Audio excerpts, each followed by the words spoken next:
Welcome back to the Dentist News Network. I'm Scott Drake with my guests today, Dr. Roger Briggs from Briggs Family and Cosmetic Dentistry in Scottsdale, Arizona, and Dr. Paul Serrano with Serrano and Kiger Orthodontics in Chandler and Phoenix. Gentlemen, welcome to both of you.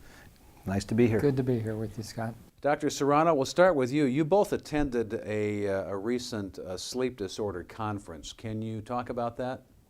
Well, recently, Roger and I attended a sleep conference that was put on with a specific interest in sleep apnea and oral appliances, specifically oral appliances that protrude the mandible and help the airway. And we had the pleasure of having one of the icons in pain management in TMJ positions and in really becoming the institute for treatment of sleep at the conference. And we were able to interact with him and learn from him and develop quite a relationship with Dr. Harold Gelb. Dr. Briggs, Dr. Gelb is well known to this group. Can you talk about what he's accomplished? Well, you know, the first time I heard him speak was 30 years ago. He brought an energy and a passion and good quality science information that has been beneficial not only in my practice, Dr. Serrano's practice, dentists across the country. And what was really fascinating to see with Dr. Gelb, here these 35 years later, he still has his passion, he still has good current science, he's still involved with the technologies that we have today, and because of his lifetime of experience, he's able to bring to these lectures not only just information but experience that all of us in practice, in healthcare practice, are looking to people that have had successes and things that make them some of the most respected people that in our profession has. Dr. Serrano, what is the Gelb Institute? Well, as we mentioned, Harold Gelb has been doing treatments for jaw position, pain, and dysfunction for many, many years. He and his son, Michael Gelb, have put together an institute that specifically treats pain and dysfunction and sleep apnea. The Gelb Institute is accredited by every medical profession that is privy to the treatment of sleep.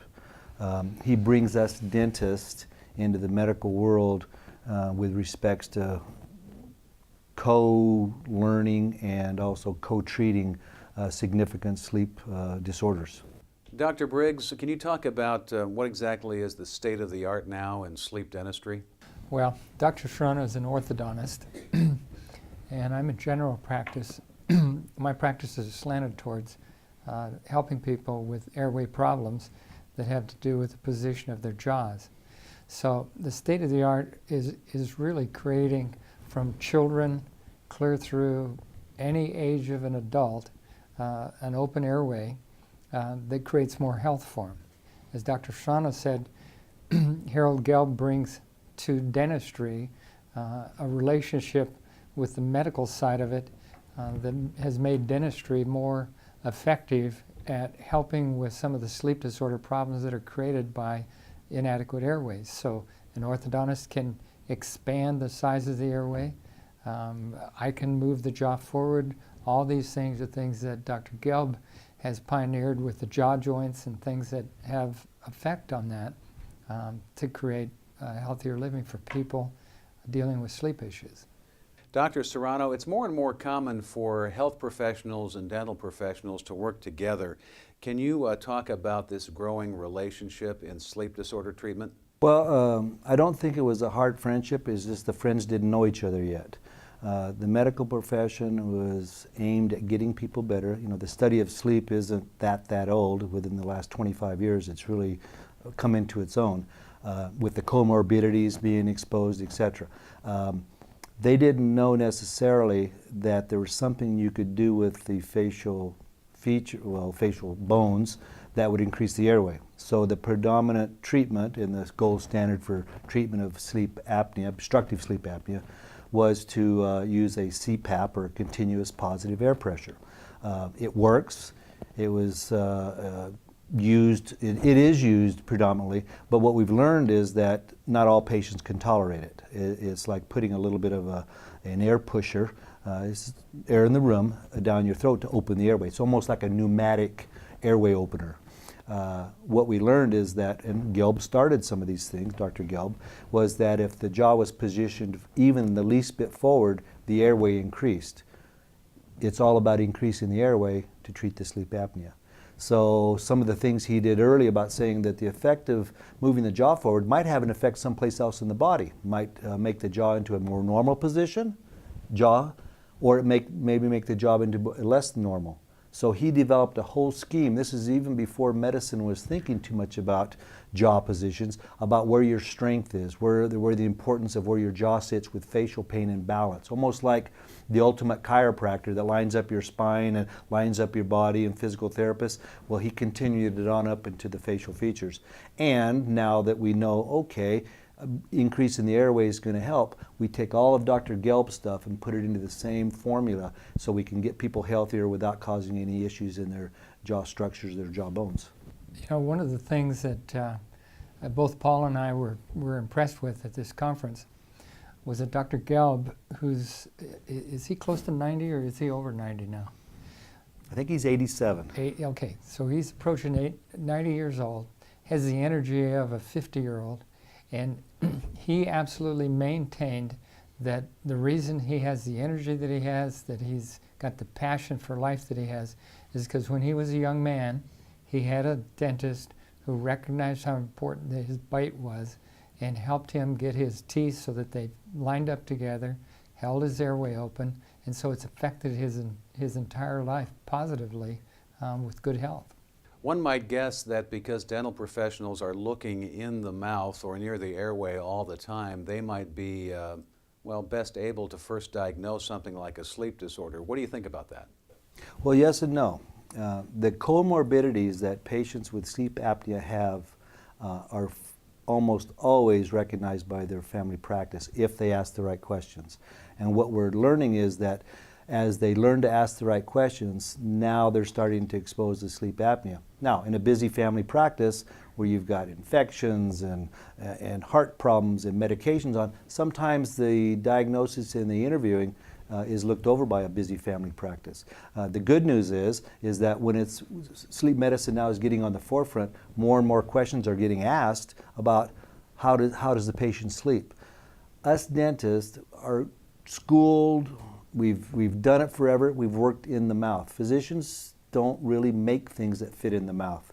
So it's a natural marriage that dentists and physicians should work together on these alternative sleep therapies that basically increase the airway. One of the things that we're starting to see is some of the centers for learning. We call them the Academy of Sleep Medicine, the Academy of Sleep Disorder Dentistry. Some of these different academies are actually now having more disciplines involved with them, not just medical doctors or not just dentists, but a lot of different aspects of healthcare are all coming together, all sharing in these academies, so that we're really getting very multidisciplinary treatment for people, and that increases our success rate because we've got a lot more options, a lot more good scientific input on how these patients are treated. Can we talk about the treatment modalities now for sleep dentistry? Well, for as long as I've been practicing orthodontics, which is a long time, more than 25 years, I've had this philosophy, and the people I've trained with had a philosophy that if patient could breathe better, their face would grow better. If their face grows better, the teeth fit together better. So it was kind of an overall treatment philosophy that treated that way.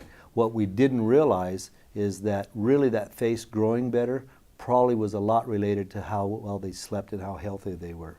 So orthodontists that prescribe to an overall patient wellness always aim towards making the patient breathe better.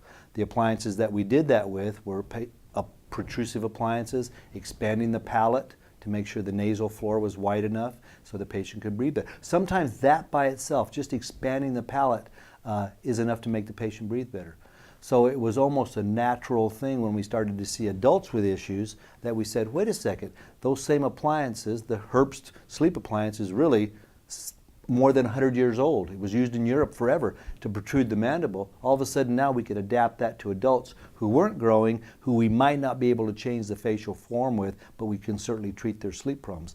Orthodontists get this wonderful opportunity to sometimes affect a child when they're growing, when most of the deleterious effects of not sleeping can be mitigated and the patient's healthier, and then they can go on and necessarily need less treatment or sometimes not need any treatment. So it's really a fun aspect of being an orthodontist, is that you get a chance to affect a child early on and maybe even save them from some life-threatening comorbidities or other illnesses that they may have. Being the primary care dentist involved with these families, it's been interesting to start to see how these airway and sleep problems can affect children.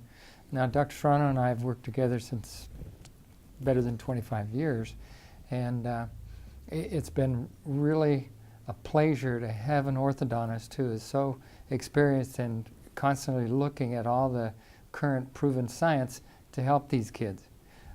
He's also part of our team where we'll have an ENT, because a lot of times these children just got oversized tonsils, and so we can get the ENT to take the tonsils out. Dr. Serrano can start to do the things that expand their jaws and open up their airways.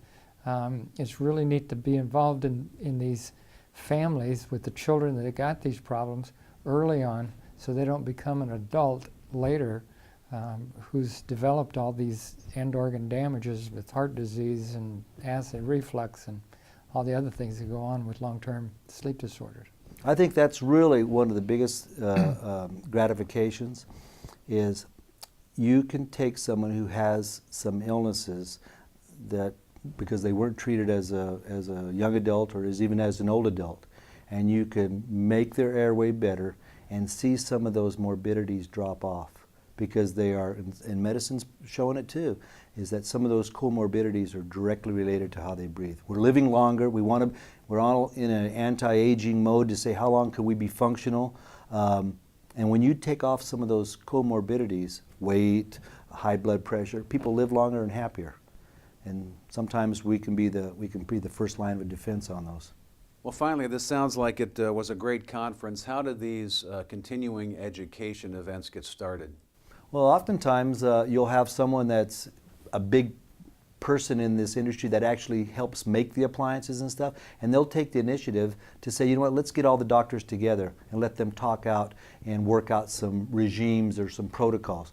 Well, we have one of the best labs in the nation right here in Phoenix, Gergen's Sleep Medicine Lab, and that particular gentleman, Dave, has been instrumental in putting together lectures and matchmaking with physicians and dentists so that the whole field can grow.